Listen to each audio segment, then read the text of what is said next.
Hello friends, இன்றைக்கி நம்ம ஒரு மத்தி கருமுறை ஃப்ரை பண்ணலாம் வாங்க. இப்போ பெப்பர், இதுக்கு மெயினாக வேண்டது பெப்பர். 1/4 ஸ்பூன் அளவுக்கு ஜீரகம், ஸ்பூன் அளவுக்கு ரெட் சில்லி பவுடர், 5 சின்ன வெங்காயம் போல் சேர்த்துக்கலாம். மஞ்சத்தூள், தேவையான அளவுக்கு உப்பு, மசாலா பேஸ்ட்டு, 2 ஸ்பூன் அளவுக்கு தேங்காய் எண்ணெய் ஊற்றிக்கலாம். இப்போ நம்ம கையாலே நல்லா மிக்ஸ் பண்ணி எடுத்துக்கலாம்.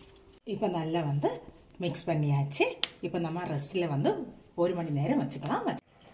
தேங்காய் எண்ணெய் ஊற்றிருக்கோம், எண்ணெய் நல்ல சூடாக இருக்குது. இப்போ நம்ம கருவேப்பிலை போட்டுக்கலாம். இப்போ ஒரு சைடு நல்லா ஃப்ரையாக இருக்குது, நம்ம திருப்பி போட்டுக்கலாம்.